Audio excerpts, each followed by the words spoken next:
Shell I start? हाँ, शुरू आप कीजिए। सभी को मेरा नमस्कार। आप सभी को मेरा नमस्कार। मैं प्रतिष्ठा आप सबके साथ उम्मीद करती हूँ कि आप लोग सब ठीक होंगे। बहुत-बहुत धन्यवाद रूहे मोहब्बत की टीम को कि इतना अच्छा प्लेटफ़ॉर्म दिया है अपने टैलेंट को एक्सपोज़ करने का। और मुझे लिखने का बहुत शौक है, मैं मुंबई में रहती हूँ। तो मेरे जीवन जीने का नज़रिया सिर्फ़ एक है कि हम लोग वही करें जिसमें हमको खुशी मिलती है और जीवन में आगे बढ़ें। तो ये था एक छोटा-सा इंट्रोडक्शन मेरे बारे में। अब चलती हूँ मैं अपनी कविताओं की ओर। तो मेरे प्यारे श्रोतागणों, आप सभी को मैं ये बताना चाहूँगी कि हमारे समाज में ऐसे तो कई सारी परेशानियाँ हैं, लेकिन उसमें से मैं सबको तो इतने कम समय में कवर नहीं कर सकती, लेकिन हाँ, मैंने आज जो अपनी कविताएँ हैं, वो 4 लोगों पे लिखी हैं, जिनकी मन की व्यथा को मैं आप सबके सामने अपनी कविताओं के ज़रिए रखना चाहती हूँ।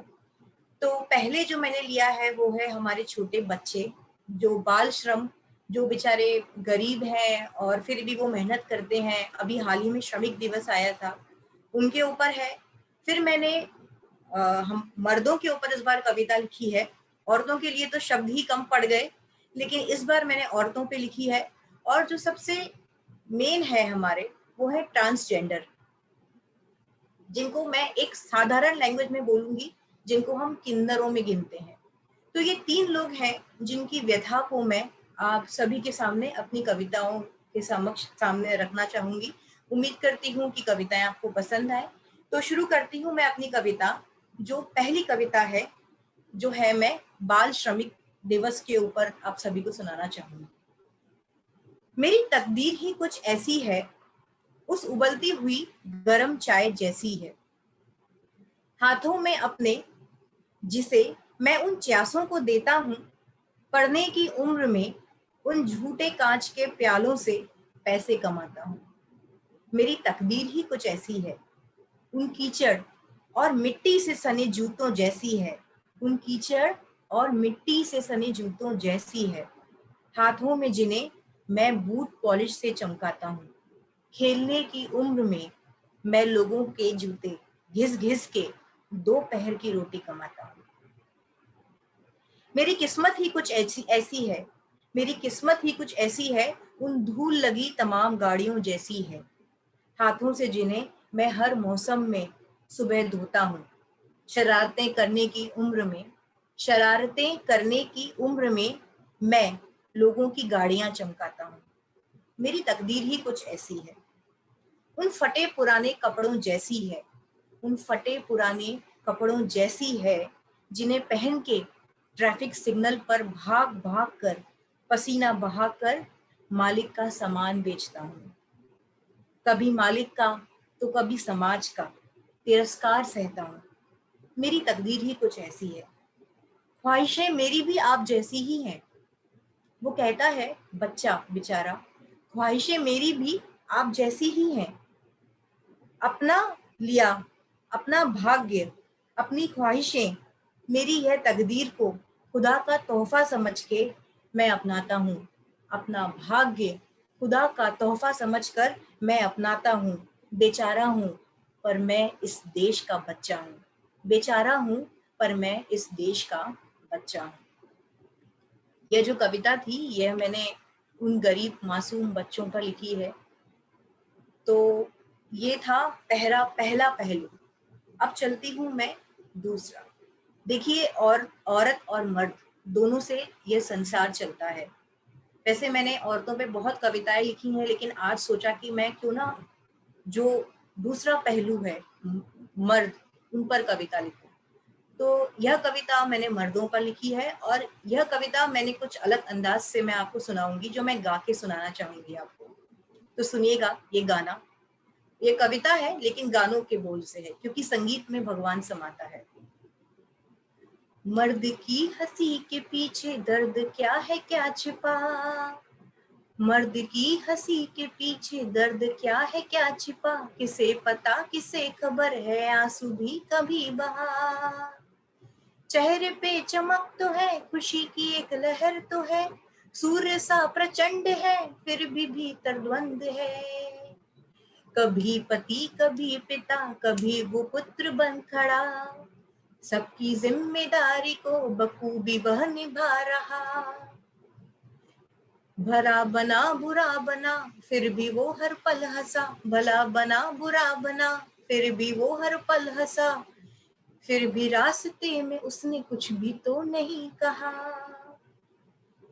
वो ना मर्द है जो रोता है, वो मर्द है खुदा नहीं, वो मर्द है खुदा नहीं, ये वो मर्द है खुदा नहीं, क्या कभी भी वो रोया नहीं, वो रोया जब भी सामने समाज ने कुछ यूं कहा।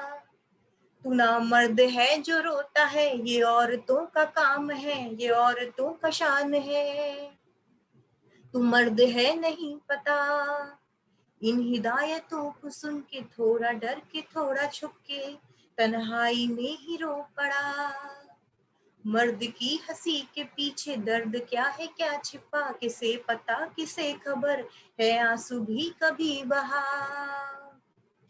पाप एक मर्द का क्यों सैकड़ों बदनाम हो, बेइज्जत सरेआम हो, कुछ नेक भी है झुंड में, कुछ नेक भी है झुंड में, है देश की मिसाल जो।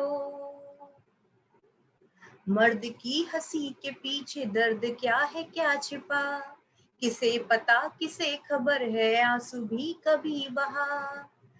ना खुदा समान दो, ना खुदा समान दो, बस क्या हुआ ये पूछ लो, थोड़ा समझो साथ दो उसी का हाथ थाम लो।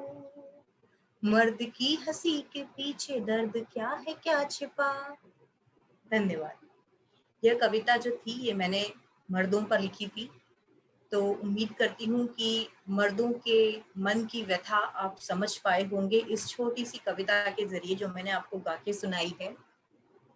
तो अब चलती हूँ मैं एक आखिरी कविता की ओर। एक आखिरी कविता जो मैंने बहुत ही बोलना चाहिए कि जिनको आज भी समाज अपना नहीं पाया है, जिनको वो भी एक समाज का हिस्सा है हमारे, लेकिन ये कुछ लोग ऐसे हैं जिनको समाज आज भी समझ नहीं पाता और कुछ को अपना नहीं पाता। तो चलती हूँ मैं इस कविता की और। मैं आपको शुरुआत में बता चुकी थी कि यह कविता मैंने एक आम भाषा में, जिनको हम किन्नर बोलते हैं, हिजड़ा बोलते हैं, उनकी मन की व्यथा को मैंने आप सबके सामने रखने की कोशिश की है। तो चलती हूँ मैं अपनी इस कविता की ओर। कुदरत का मानव अवतार है जो, फिर भी समाज को अस्वीकार है जो, ना मर्दों में ना औरतों में है गिनती जिसकी, झेलता है इस समाज का तिरस्कार जो, जिसकी तालियों के बजने से दुआएं भी मुस्कुराती हैं, कभी हिजड़ा कभी छक्का तो कभी किन्नर के नाम से दुनिया इन्हें बुलाती है। बहुत बर्दाश्त करते हैं समाज के अलगाव ये, फिर भी हमेशा रौनक इनके साथ ही रहती है। खुशियों में भी मात्र शगुन के बदले इनकी जुबान से दुआएं ही निकलती हैं, फिर भी दुनिया इनका साथ देने में क्यों हिचकिचाती है। ये भी समाज का हिस्सा है, पर अफसोस समाज की खिल्लियों का किस्सा है। अछूतों और मनहूसों का इन पर जबरन का मात्र धब्बा है। सफर में तो सभी यात्रियों का साथ होता है, एक किन्नर के लिए भीड़ में भी अछूता सा व्यवहार होता है। हमारी इस तरह हमारी तरह इसे भी खुदा नहीं बनाया है, हमारी तरह इसे भी खुदा नहीं बनाया है, इसके सर पे भी उस ऊपर वाले का ही साया है। उसके दिल से दिए हुए आशीर्वादों में हमेशा ईश्वर मुस्कुराया है। उसके ताली पीटने से उसके इस रूप पर समाज ने हमेशा उसका मजाक ही उड़ाया है।